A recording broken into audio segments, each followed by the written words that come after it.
موضوع الدرس فيه عدم الموالاة والمواداة مع الكفار والمشركين،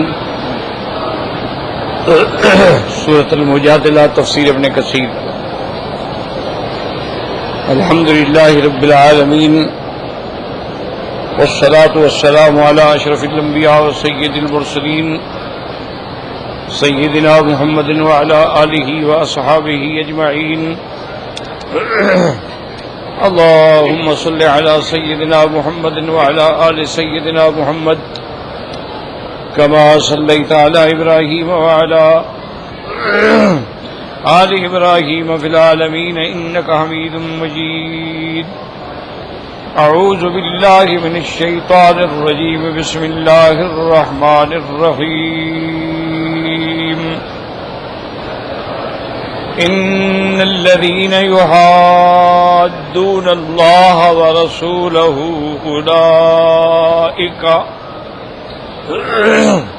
أولئك في الأذلين۔ كتب الله لأغلبن أنا ورسلي إن الله قوي عزيز۔ لا تجد قوما يؤمنون بالله واليوم الآخر يوادون من حاد الله ورسوله ولو كانوا آباءهم أو أبناءهم أو إخوانهم أو عشيرتهم أولئك كتب في قلوبهم الإيمان وأيدهم بروح منه ويدخلهم جنات تجري من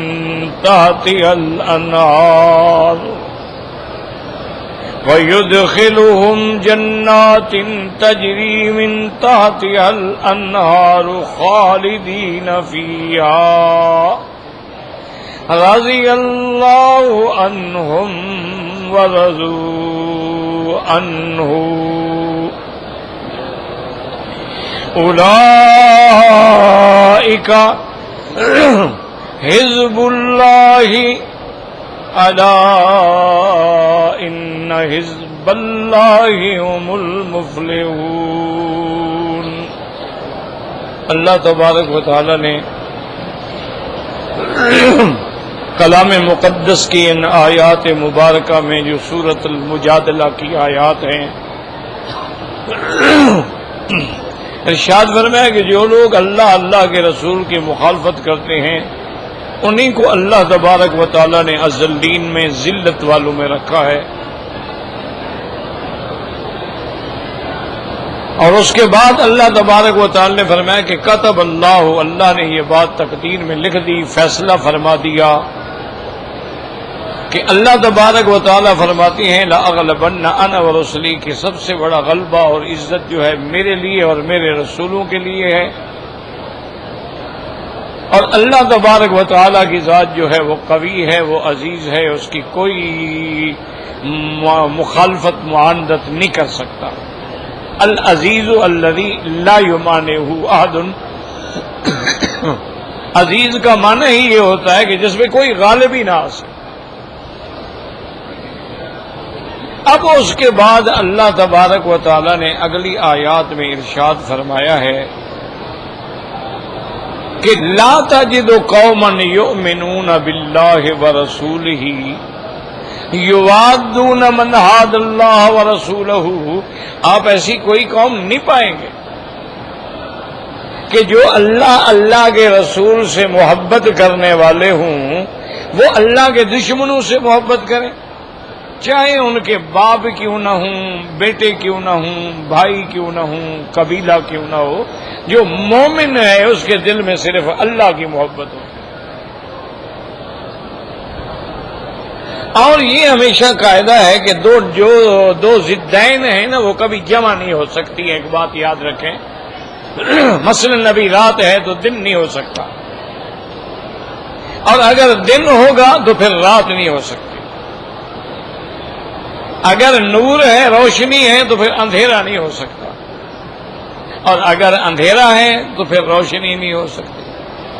تو اس لیے اللہ نے بتلا دیا کہ مسلمان کے دل میں دو چیزیں جمع ہی نہیں ہو سکتی، کہ اللہ رسول کی محبت بھی ہو اور اللہ کے دشمنوں کی محبت بھی ہو.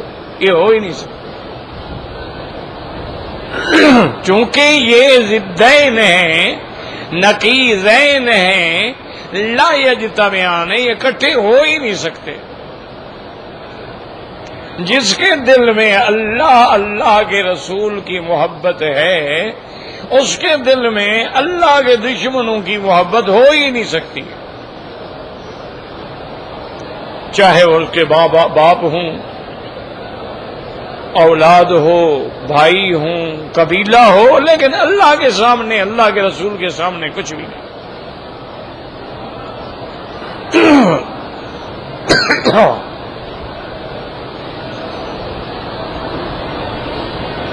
اس کی ظاہر مثالیں جو ہیں صحابہ میں موجود ہیں.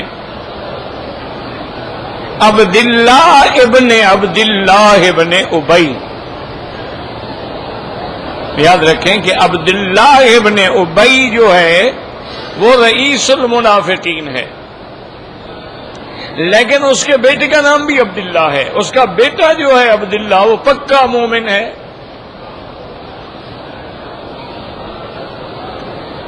تو غزوہ بنی المصطلق کے بعد عبداللہ ابن ابی نے صحابہ کی شان میں گستاخی کی،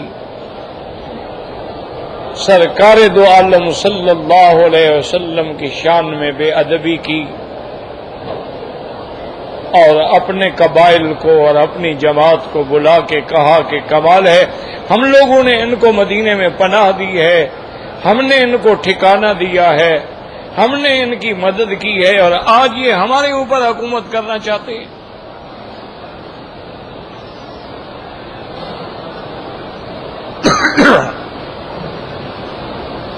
اور اس نے کہا کہ اب ہم یہ کریں گے کہ لئن رجعنا الى المدینہ، جب ہم مدینہ لوٹ جائیں گے، لَيُخْرِجَنَّ الْأَعَزُّ مِنْهَا الْأَذَلَّ، ہم جو قوت والے ہیں، غلبے والے ہیں، ان کمزوروں کو نکال دیں گے.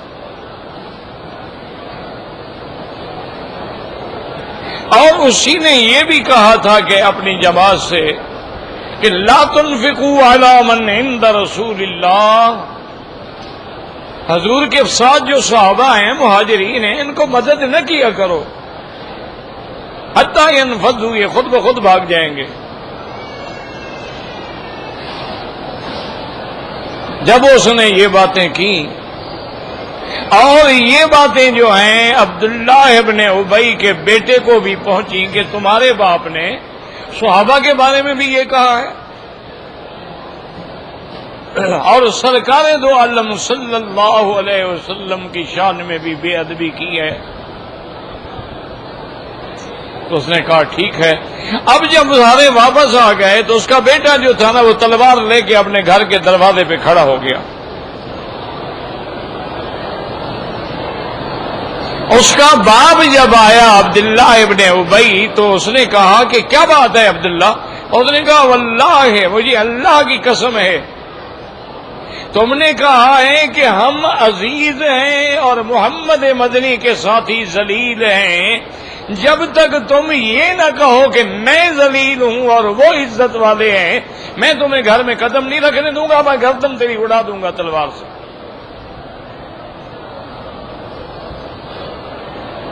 اس نے کہا عبداللہ میں تمہارا باپ ہوں. نے کہا باپ ہونا الگ بات ہے.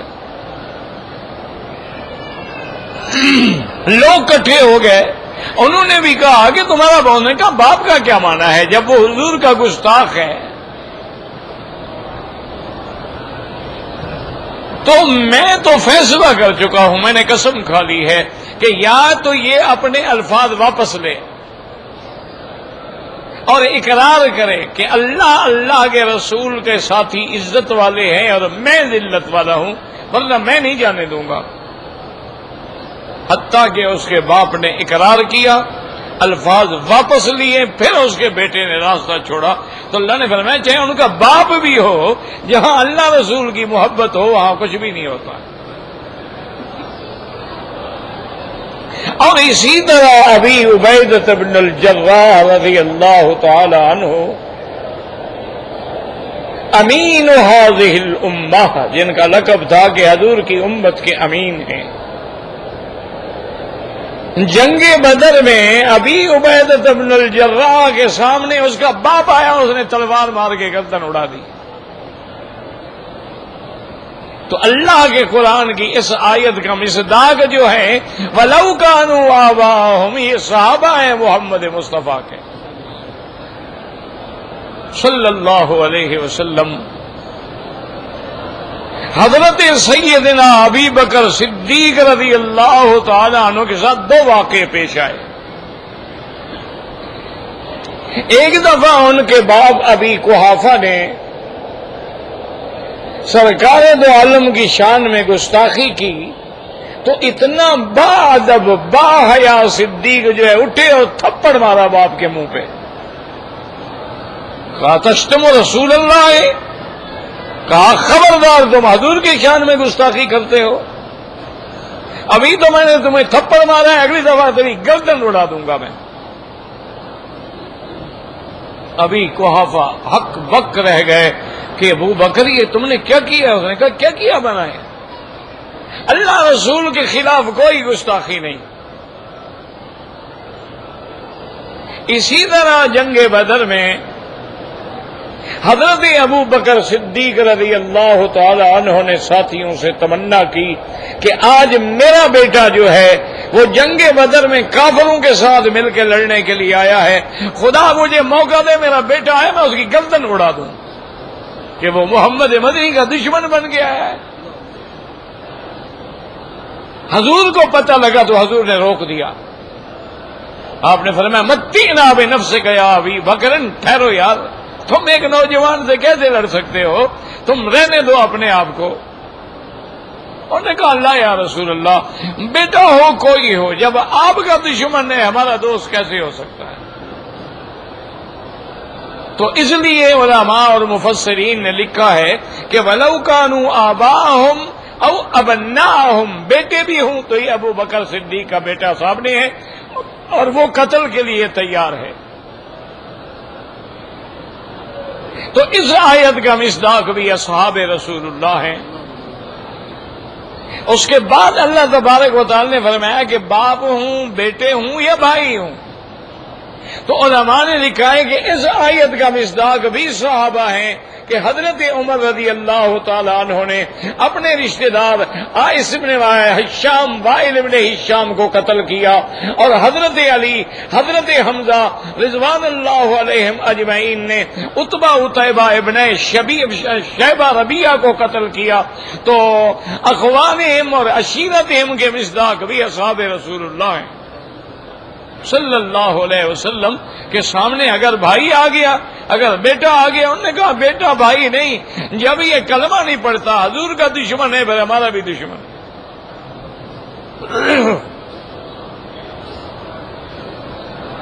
اور اسی طرح جنگ بدر کے بعد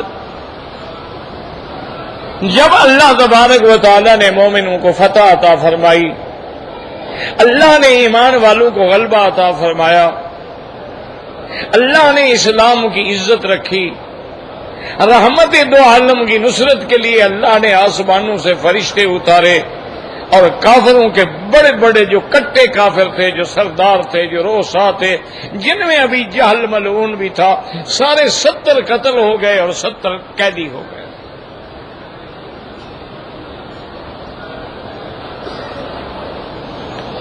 حضور صلی اللہ علیہ وسلم نے صحابہ کو بلایا، رضوان اللہ علیہم اجمعین۔ تو حضور کوئی بھی اہم مشورہ آتا تھا نا تو صحابہ سے مشورہ فرماتے تھے، اور یہی اللہ کا حکم تھا کہ شاورہم فی الامر، ان سے مشورہ کریں آپ۔ اسی لیے عرب علماء کا محاورہ ہے کہ جو آدمی ما ندم من استشار وما خاب من استخار. وہ کہتے ہیں جس نے کام کرنے سے پہلے استخارہ کر لیا کبھی ذلیل نہیں ہوگا، اور جس نے مشورہ کر لیا وہ بھی کبھی شرمندہ نہیں ہوگا. کیا آپ مشورہ کریں، عقل کل نہ بن جائیں. اللہ جانتا ہے کسی کے دماغ میں کوئی بات آ جائے جو دوسرے کے لیے فائدہ ہو، ورنہ حضور پاک کو تو مشورے کی ضرورت ہی نہیں. اللہ وحی بھی بھیج سکتے ہیں، لیکن اللہ کا نبی بھی مشورے کا پابند ہے.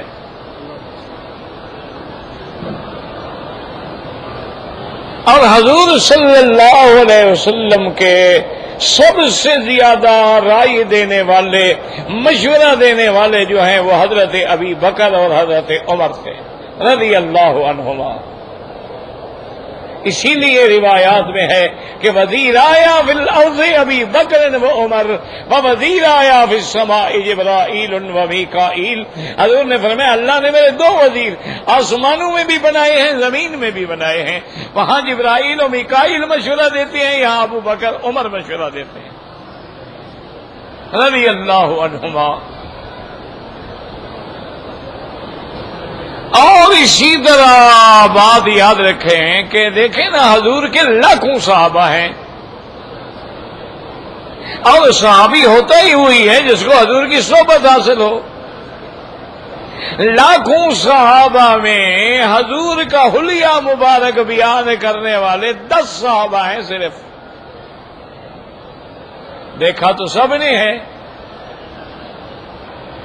لیکن حلیہ حضور کا بیان کرنے والے جو ہیں 10 صحابہ ہیں. اس کی وجہ یہ ہے، علماء نے فرمایا کہ صحابہ کے اندر کمال ادب تھا کہ کوئی جرت کر کے نظریں اٹھا کے حضور کو دیکھتا ہی نہیں تھا، ادب سے بیٹھتے تھے،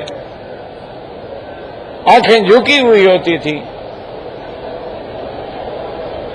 اسی لیے ایک روایت میں یہ لفظ موجود ہے کانا ينظران الیہ وینظر الیہما ویبتسم.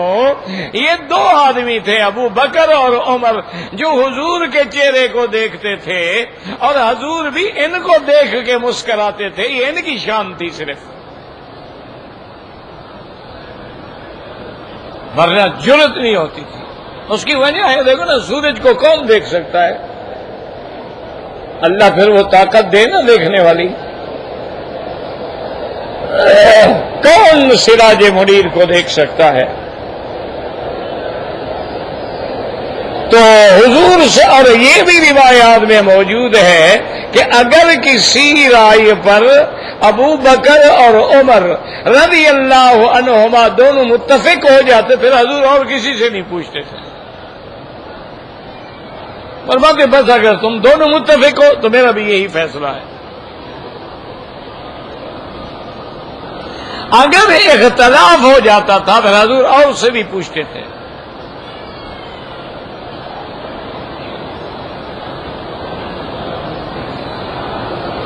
حضور صلی اللہ علیہ وسلم نے بڑے بڑے صحابہ جیسے حضرت ابو بکر ہیں، حضرت عمر ہیں، حضرت ابی عبیدہ ہیں، حضرت سعد ہیں، بڑے بڑے تمام صحابہ اکٹھے ہوئے. حضور نے فرمایا ابھی یہ 70 قیدی ہیں، ان کے بارے میں مشورہ دیں کہ ہم کیا کریں. ایک تو یہ ہے کہ ہم ان کو بغیر کسی مطالبے کے چھوڑ دیں،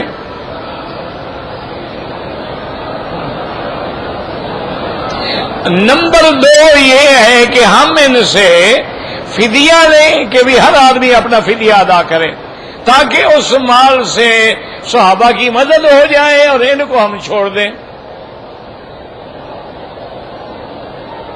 2 باتیں ہیں، اور تیسری بات یہ ہے کہ پھر ہم ان کو بھی قتل کر دیں.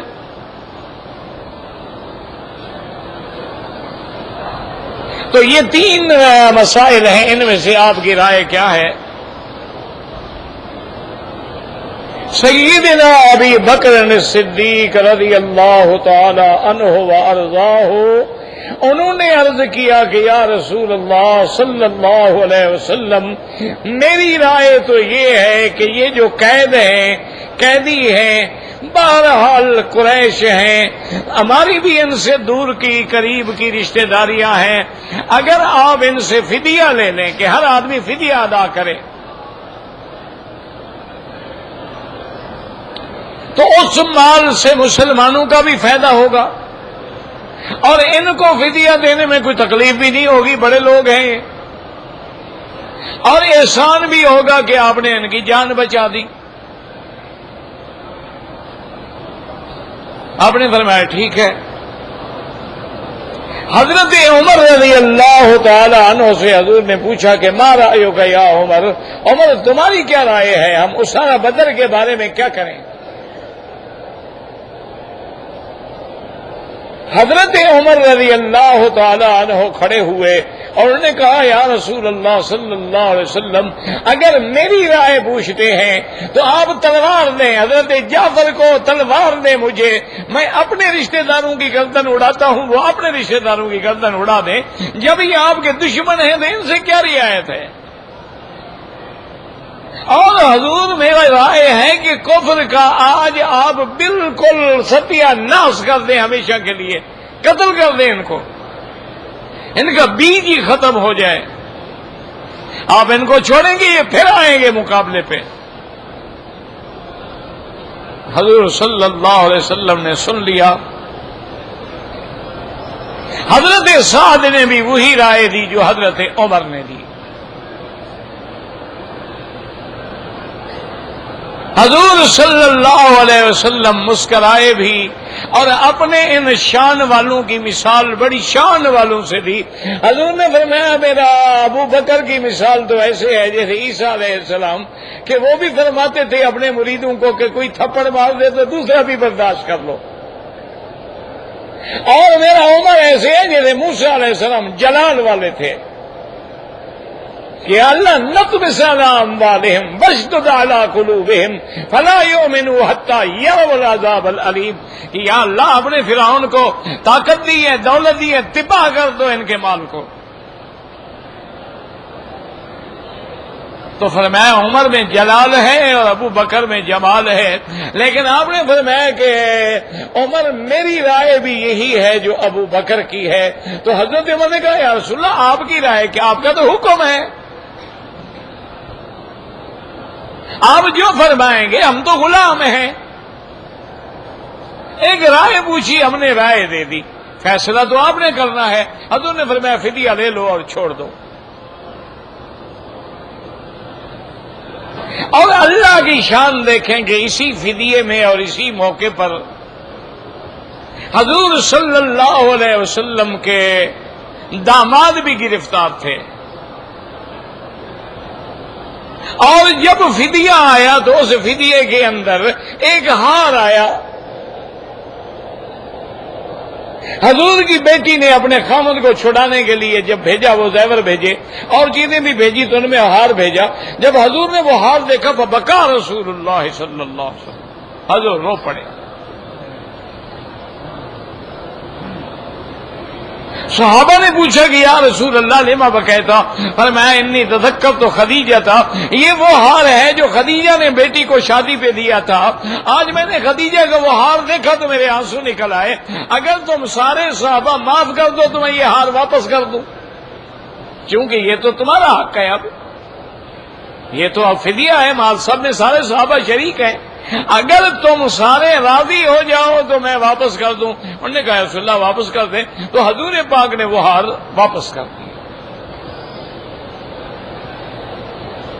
دوسرا دن گزرا، رات گزری اور صبح حضور مقام بدر میں ہی ہیں، ابھی ایک درخت کے قریب بیٹھے ہوئے ہیں اور حضرت ابو بکر بھی رو رہے ہیں، حضرت عمر، حضرت آقا نامدار بھی رو رہے ہیں، اور تھوڑی دیر گزری حضرت عمر آئے، آ کے سلام کیا اور کہا ما یبکیک یا رسول اللہ صلی اللہ علیہ وسلم، حضور آپ کیوں رو رہے ہیں؟ مجھے بھی بتایا تھا کہ میں بھی روں،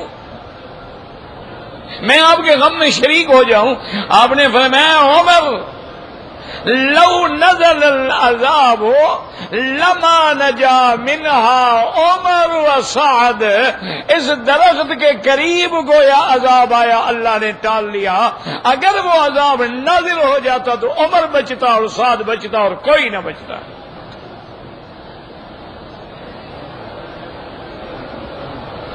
اسی لیے اللہ نے قرآن میں لکھ دیا لولا کتاب من اللہ سبق ما کان لنبی ان یکون له اسرى حتى یسکن فی الارض۔ اللہ نے قرآن نازل کر دیا کہ میرا مدنی مجھے تو عمر کا فیصلہ منظور تھا، آپ نے کافروں کو کیوں رعایت دی ہے؟ ہم ان کو پکڑ کے لے آتے ہیں اور آپ چھوڑ دیتے ہیں۔ تو بہرحال معنی یہ تھا کہ اس قرآن کی آیت کا مصداق بھی صحابہ تھے کہ سامنے بھائی آ گئے، انہوں نے کہا قتل کر دو، سامنے باپ آ گیا، انہوں نے کہا قتل کر دو، سامنے بیٹا آ گیا، انہوں نے کہا قتل کر دو، جب نبی کا دشمن ہے ہمارا دشمن ہے۔ تو اللہ نے قرآن میں 4 الفاظ فرمائے ہیں، لو کانوا آباءہم، پہلے باپ، کیونکہ باپ ہی تو اصل ہے نا، باپ ہوگا تو اولادیں ہوں گی، اور باپ ہی ہوتا ہے جو اولاد کے کام آتا ہے۔ اس کے بعد ذکر کیا بنا کا کہ سب سے بڑا سہارا بندے کو اپنی اولاد کا ہوتا ہے کہ اولاد میرے کام آئے گی، اولاد میرا سہارا بنے گی، تو فرمایا اولاد، اس کے بعد بھائی ہوتے ہیں، اس کے بعد قبیلہ ہوتا ہے، لیکن اللہ نے فرمایا یہ وہ جماعت ہے ان کے سامنے نہ بھائی ہے، نہ بیٹا ہے، نہ اولاد ہے، نہ بیوی ہے، نہ بچے ہیں، اگر ہے اللہ اللہ کے رسول کی محبت ہے۔ حضور کے ایک صحابی تھے، آنکھوں سے نابینا تھے، معذور تھے، ان کی بیوی جو تھی بدقسمتی سے وہ گستاخ تھی حضور پاک کی، اور وہ ہمیشہ اس کو ہدایت کرتے کہ بدبخت عورت تو حضور کی شان میں نہ بکواس کیا کر، ہر وقت بک بک کرتی ہو، چلو مجھے کہتی ہو میں برداشت کرتا ہوں، لیکن حضور کی شان میں نہ وہ باز نہ آتی کہ ایک نابینا ہے میرا کیا کر لے گا۔ لیکن اس نابینا عاشق کا کمال دیکھیں کہ اس نے خنجر چھپایا ساتھ میں،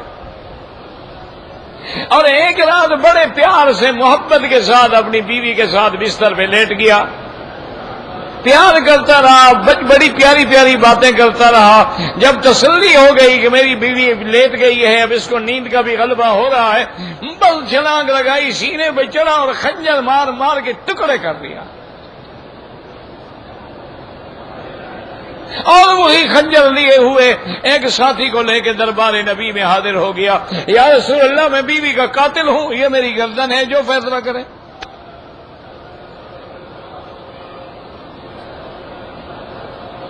حضور نے فرمایا بیوی کو قتل کر دیا تم نے؟ انہوں نے کہا ہاں یا رسول۔ آپ نے فرمایا اس کی وجہ کیا ہے؟ کہا یا رسول اللہ میری بیوی اتنی بدبخت تھی کہ آپ کی شان میں گستاخی کرتی تھی، میں نے 1000 دفعہ اس کو سمجھایا، کہنے لگا یا رسول اللہ میں نابینا ہوں، اللہ نے میری بیوی اتنی خوبصورت تھی اور اس کے بطن سے میرے 2 بچے ہیں، وہ بھی ساتھی میرے کہتے ہیں ایسے ہیں جیسے چاند کے ٹکڑے ہوں، لیکن جہاں محمد کی محبت ہو وہاں آگ لگاؤں گا بیوی کو۔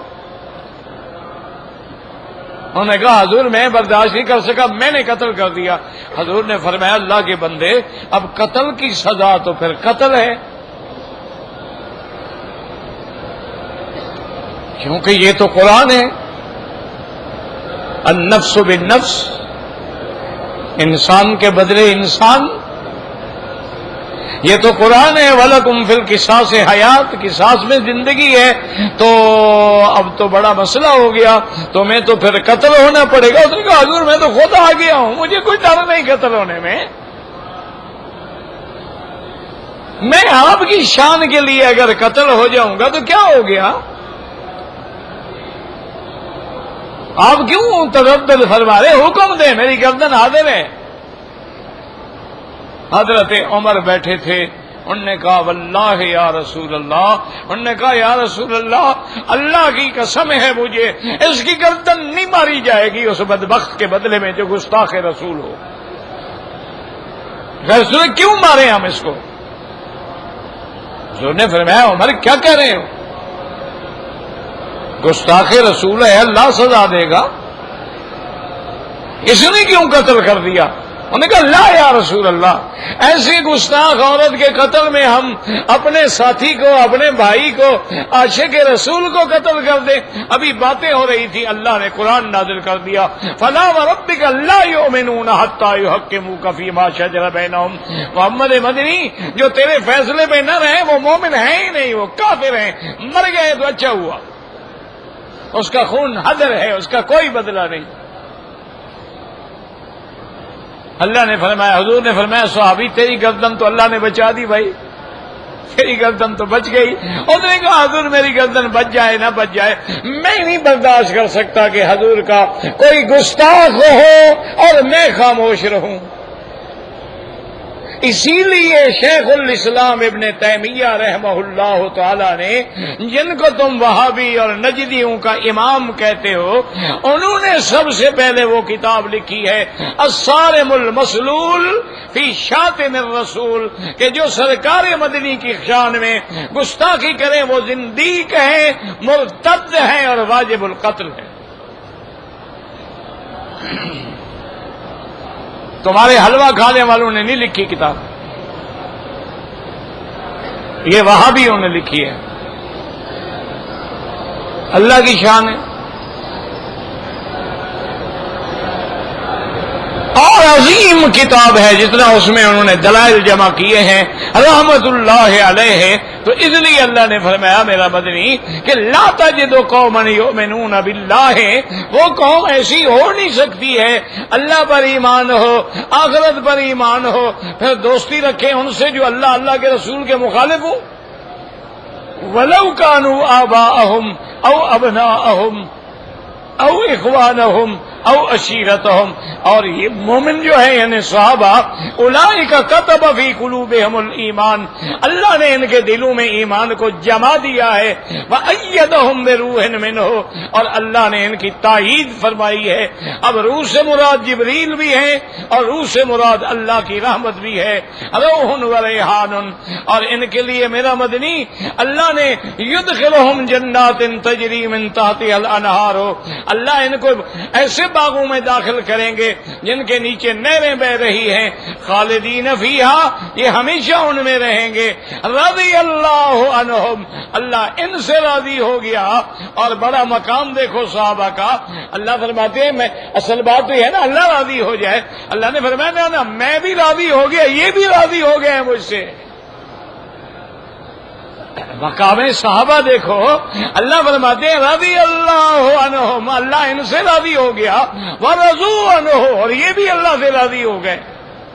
اسی لیے صحیح روایت میں ہے حضور پاک تشریف فرما تھے، سیدنا ابو بکر بھی بیٹھے تھے، جبریل علیہ السلام اترے، انہوں نے کہا ان ربک یقرئک السلام، انہوں نے کہا یا رسول اللہ، اللہ نے آپ پہ سلام بھیجا ہے، اور اللہ تبارک و تعالی نے یہ بھی فرمایا ہے کہ میری طرف سے ابو بکر پہ سلام کہو۔ شان دیکھو نا صحابہ کی، اللہ فرماتے ہیں میری طرف سے ابو بکر پہ سلام کہو۔ جب حضور نے فرمایا تو حضرت ابو بکر نے بڑے شوق سے تڑپ کے پوچھا ان اللہ سمانی من فوق العرش یا رسول اللہ، حضور اللہ نے میرا نام لیا یا ویسے فرما دیا کہ صحابہ پہ سلام کہیں؟ حضور نے فرمایا نہیں اللہ نے تیرا نام لیا ہے۔ فبکا ابی بکر، حضرت ابی بکر رو پڑے، انہوں نے کہا یا رسول اللہ یہ شان بھی تو ہمیں آپ کی غلامی میں ملا ہے نا، ہم تو قریش کے لوگ تھے، کپڑے بیچتے تھے، تجارتیں کرتے تھے، آپ عرش سے پیغام و سلام آ رہے ہیں، یہ بھی تو ساری آپ کی صحبت ہے نا۔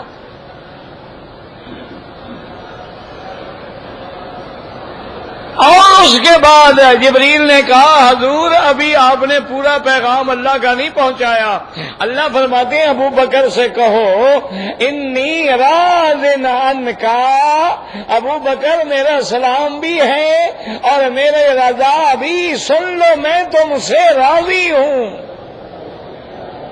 میں تم سے راضی ہوں. اور حضرت ابو بکر خوش ہوئے. جبریل نے کہا یا رسول اللہ نہیں ابھی بات اور باقی ہے. اللہ فرماتے ہیں ابو بکر سے کہو سلام علیکا، تجھ پہ سلام ہو، میں تجھ سے راضی ہوں. حل رضیت انی یا ابا بکر، کیا تم بھی اپنے خدا پہ راضی ہو کہ نہیں ہو؟ خدا بندے سے خود پوچھے بتا تیری رضا کیا ہے.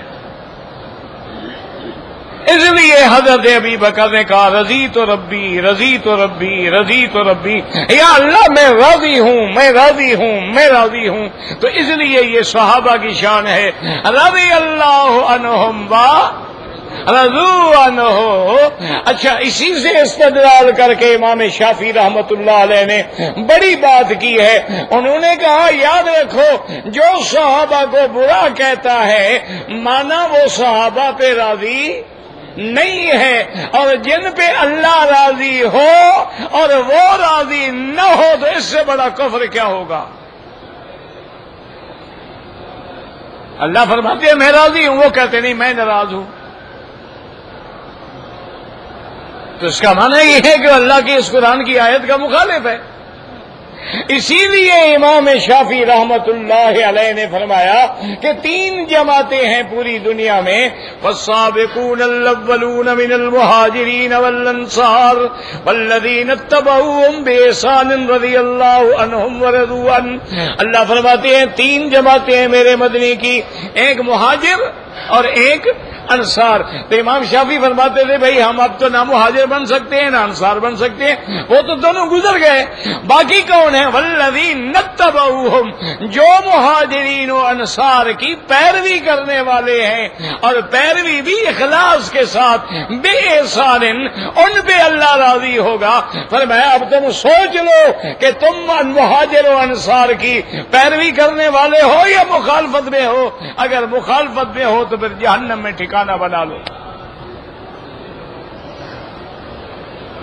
اس لیے فرمایا رضی اللہ عنہم ورضوا عنہ. اور اس کے بعد دیکھیں کتنا بڑا انعام دیا ہے. یہی انعام تھوڑا تھا کہ بھئی اللہ راضی ہو گیا، وہ اللہ سے راضی ہو گئے، لیکن فرمایا جنت میں باغوں میں داخل کروں گا جن کے نیچے نہریں بہتی ہوں گی اور وہ اس میں ہمیشہ رہیں گے. تو اتنی بات ہی کافی تھی.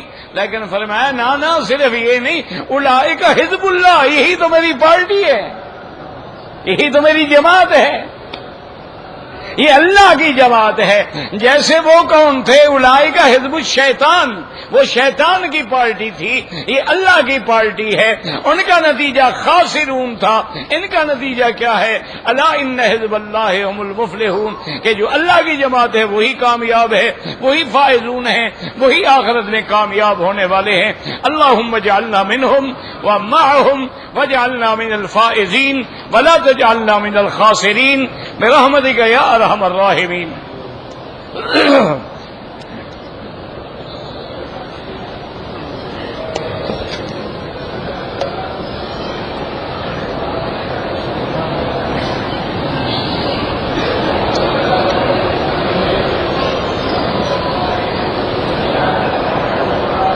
کہتے ہیں جی میں نے عمرہ کر لیا، میں غسل خانے میں گیا، احرام کی چادر کھول کے اپنے سر پہ خود اس طرح پھیرا، کوئی بات نہیں، کوئی حرج نہیں، کوئی غلطی نہیں. کہتے جی کہ نماز میں اور طواف میں شیطانی خیالات آتے ہیں. میرا بھائی یہ تو ایمان کی دلیل ہے، اچھی بات ہے، کوئی بری بات تو نہیں ہے. لوگ سمجھتے ہیں کہ شاید یہ بری بات ہے، بری بات نہیں ہے.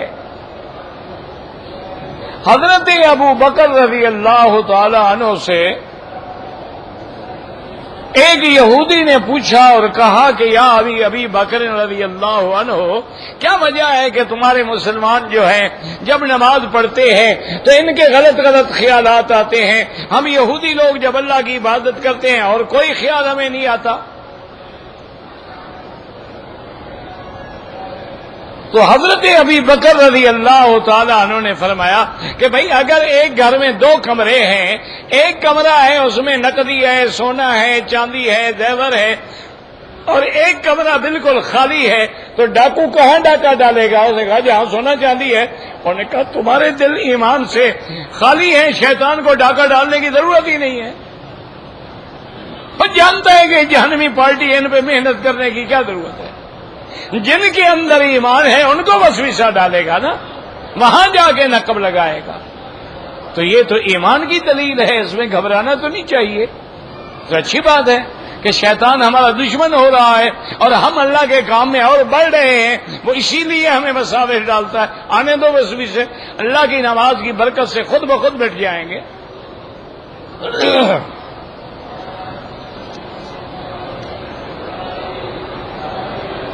میں نے والدین کی طرف سے عمرہ کرنا ہے، تمہاری مرضی ہے، جس کی طرف سے کرو۔ سب سے زیادہ حق جو ہے اللہ کے بعد والدین کا ہے، اور والدین میں پھر والدہ کا حق ہے۔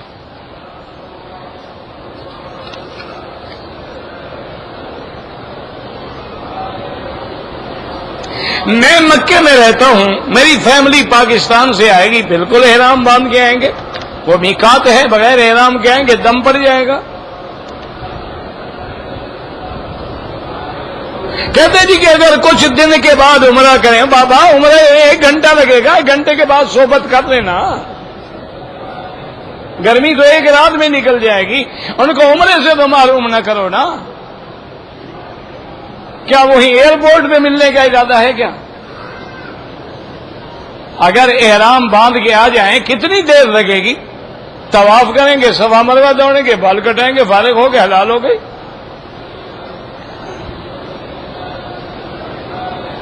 ویڈیو ہے یا تصویریں بنانا حرام ہے۔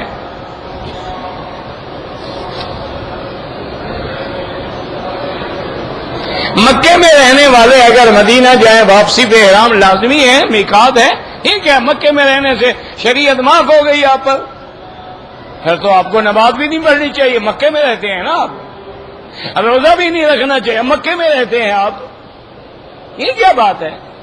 آپ پر تو زیادہ بڑی شریعت واضح ہے کہ اللہ کے گھر میں رہ کر بھی اللہ کے گھر کا ادب کر کے احرام نہیں باندھو گے، پھر تم جیسا بے ادب کوئی ہوگا؟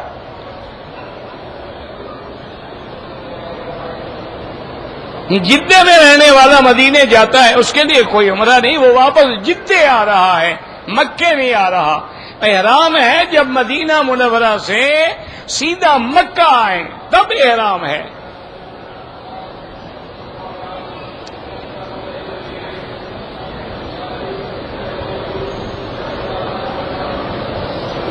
احرام کی حالت میں سر کھجا سکتے ہیں، جب خارش ہوگی مولوی مکی سے مسئلہ پوچھنے ہوگے، کیوں نہیں کھجا سکتے؟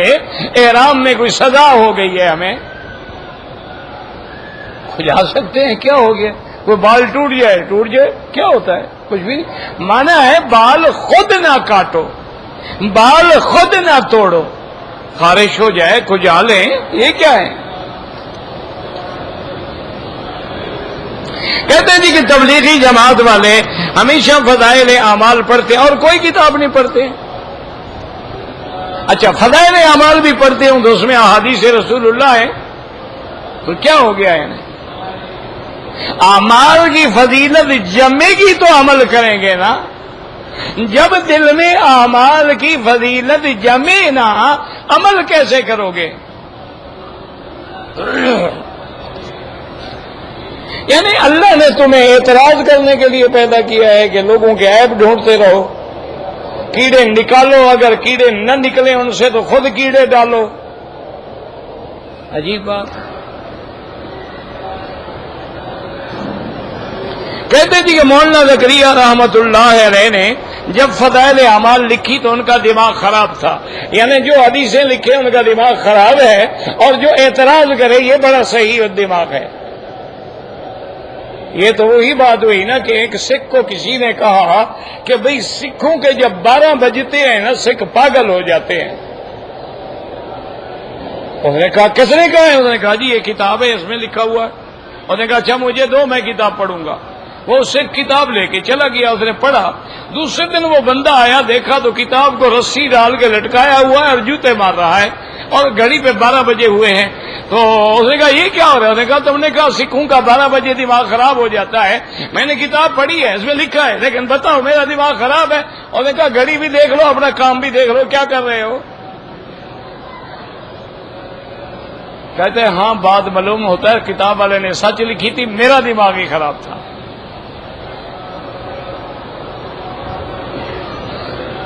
ایک بات یاد رکھو، جتنے علماء، محدثین، فقہاء، قراء گزر گئے ہیں یا زندہ ہیں، ان کی گستاخی کبھی نہ کرنا، ورنہ خاتمہ ٹھیک نہیں ہوگا۔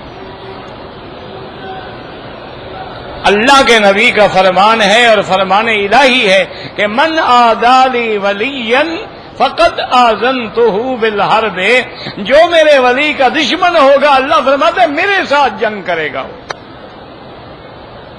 اور جو اللہ سے جنگ کرے گا مارا جائے گا کافر ہو کر۔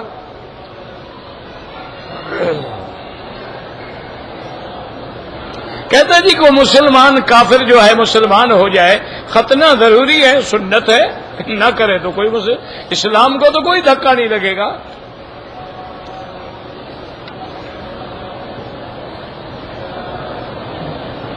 کہتے جی کہ ہندو نے مجھے کہا کہ مسلمان کعبے کی طواف کرتے ہیں، وہ بھی پتھر ہے، ہم پتھر کا طواف تو نہیں کرتے، غلط فہمی ہے۔ جب کعبہ ٹوٹ گیا تھا طواف پھر بھی ہوتا تھا، جب کعبہ گر گیا تھا طواف پھر بھی ہوتا تھا، تو ہم پتھر کی تو عبادت نہیں کرتے ہیں، ہم تو رب البیت کے حکم پہ طواف کرتے۔ وَلْيَطَّوَّفُوا بِالْبَيْتِ الْعَتِيقِ، اللہ نے حکم دیا۔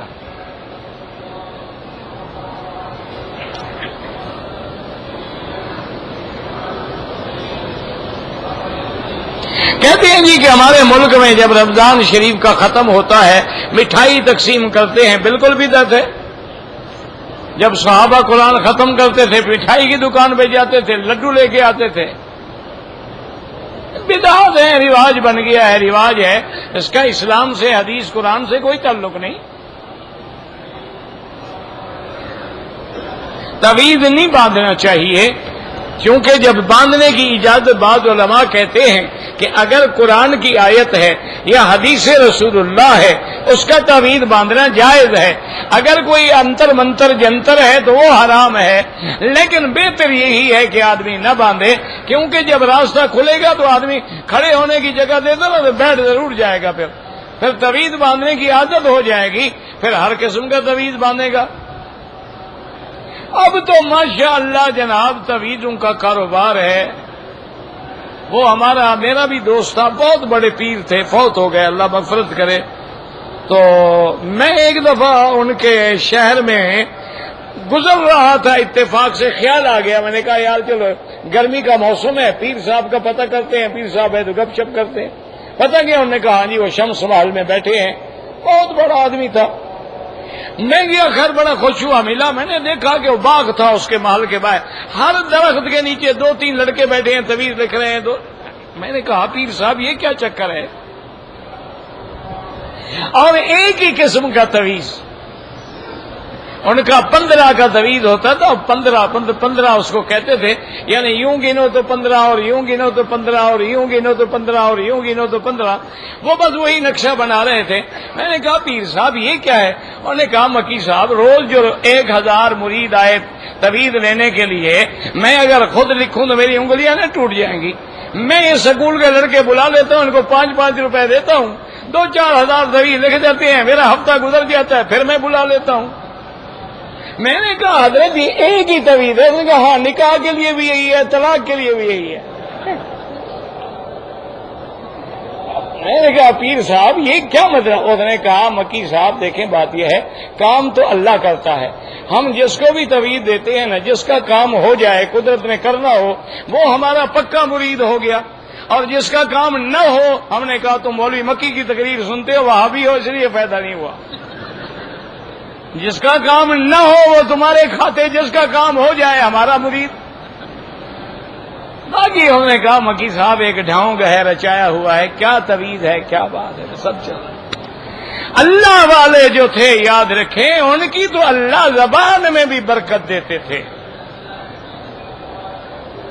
ایک آدمی نے ایک بزرگ کو اتنا تنگ کر دیا کہ حضرت توعید لکھ دیں توعید لکھ دیں، وہ کہیں فقیر اللہ کے بندے میں توعید نہیں لکھا، میں نے نہیں لکھنا جانتا، کہ نہیں حضرت میں نے توعید لینا ہے۔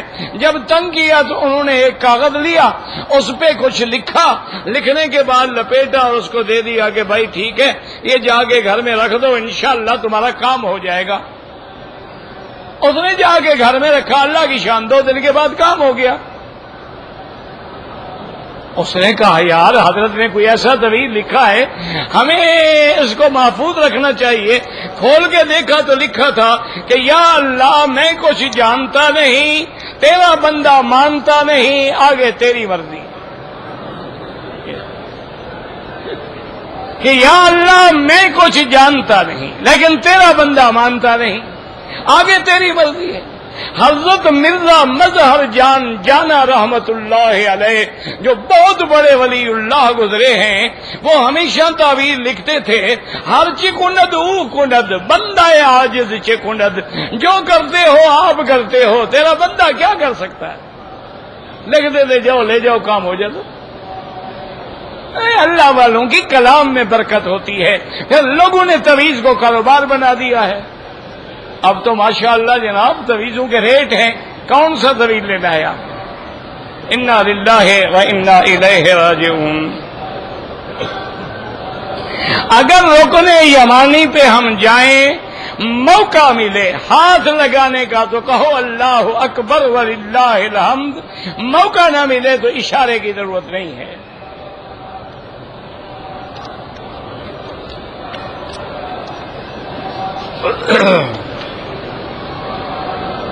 عمرہ ایک آدمی کے لیے ہوتا ہے، یعنی کہ سارے رشتہ داروں کا ایک عمرہ۔ والدین کی ہاتھوں کو بوسہ دے سکتے ہیں، پیشانی کو بالکل دے سکتے ہیں۔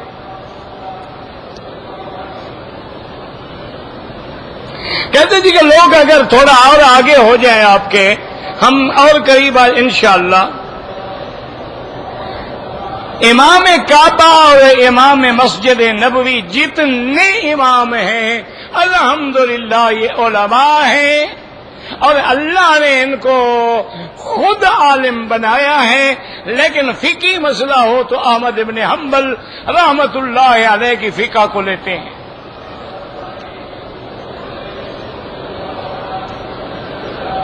اگر ایک عورت نے مدینے سے احرام باندھا لیکن پردہ کر لیا کوئی حرج نہیں۔ بندے جو ہیں یہاں آج کل تو لوگ ادھر ادھر ہوتے ہی نہیں۔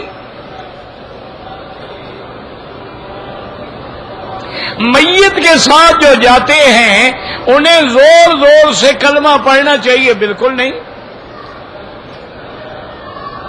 اذان سے پہلے صلاۃ و سلام پڑھنا بدعت ہے، اگر سنت ہوتی بلال نہ پڑھتے۔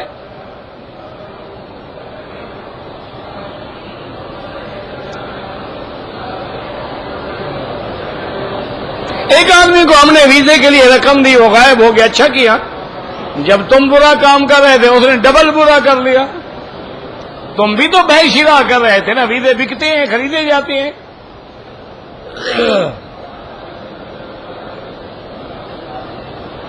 ایک آدمی عمرے کے لیے آیا، طواف کیا، سر منڈوا دیا، صفا مروا نہیں دوڑا، ایک بکری دم پڑ گئی۔ آپ کی کوئی کتاب، میری کتاب جو ہے دروس حرم کے نام سے 4 جلد چھپ چکی ہے، اور خطبات مکی کے نام سے بھی 4 جلد چھپ چکی ہے، اور اسلام میں عورت کا مقام اس کے 2 جلد چھپ چکے ہیں۔ آپ کے ملک میں ملتی ہے، اردو میں ہے نا، یہاں اردو کون لے گا؟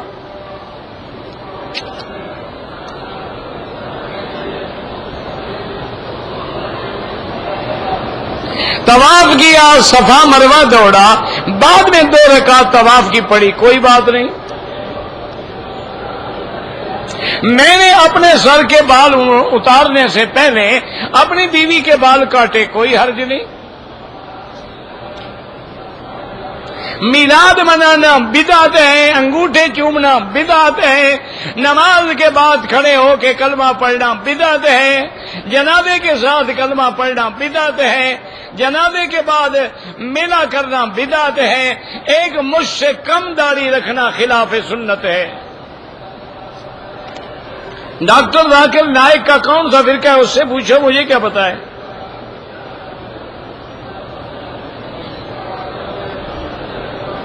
ہم لوگ کویت سے آئے ہیں، میری بیوی میرے ساتھ ہے، جب کویت سے نکلے میری بیوی حیض سے تھی، ابھی بھی ہے، جمعہ کو جانا ہے، اگر وہ نیت کر کے آئی ہے احرام کی، احرام کھولے گی، دم دینا پڑے گا، عمرہ بھی قضا کرنا پڑے گا۔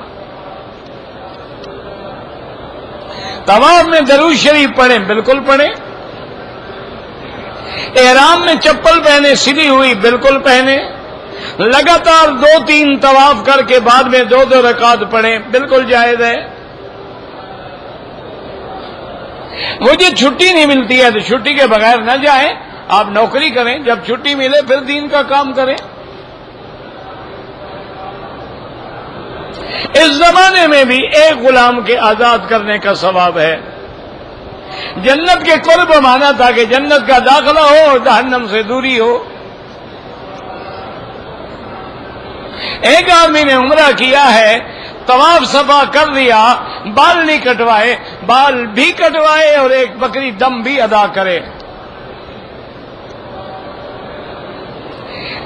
ایک آدمی نے عمرہ ادا کیا، سر کٹوانے سے پہلے پتہ نہیں کیا کیا، شیو کیا، دم پڑ گئی۔ طواف کی حالت میں تمام ذکر سے افضل ذکر جو ہے سبحان اللہ والحمد للہ لا الہ الا اللہ اللہ اکبر وللہ الحمد واللہ عالم۔ دعا کریں اللہ تبارک و تعالی اس بلد الامین کو قیامت تک ہر فتنے سے محفوظ رکھے، اور دعا کریں کہ پاکستان میں اب ایک اور دشمنوں نے چال چلی ہے، اللہ معاف فرمائے کہ اس ملک اور اس ملک والوں کے خلاف فتنے شروع کر دیے ہیں۔ اللہ ان فتنہ کرنے والوں کو، حاسدین کو، حاقدین کو اپنی قدرت سے سزا دیں، اور ہمیشہ کے لیے اس بلد الامین اور ان کے حکام اور رعایا سب کو محفوظ رکھیں۔ اللہ پاکستان کی بھی حفاظت فرمائیں، اللہ پاکستان کو یہود و ہنود کے فتنوں سے محفوظ رکھیں۔ اللہ مسلمان جس ملک میں ہے اس کی جان مال آبرو عزت کی حفاظت فرما۔ یا اللہ بیماروں کو شفا عطا فرما، بے حیاؤں کو حیا عطا فرما، بے اولادوں کو اولاد عطا فرما، قرض داروں کے قرض عطا فرما، بے روزگاروں کو روزگار عطا فرما۔ ربنا آتنا فی الدنیا حسنۃ وفی الآخرۃ حسنۃ وقنا عذاب النار۔ اللهم يسر امورنا، اللهم فرج همومنا، اللهم اقض عنا ديوننا، اللهم ارحم ضعفنا، اللهم اجبر كسرنا واجمع شملنا برحمتك يا ارحم الراحمين۔ صلی اللہ تعالی علی خیر خلقہ سیدنا محمد وعلی آلہ وصحبہ اجمعین۔ اللهم صل علی سیدنا محمد وعلی آل سیدنا محمد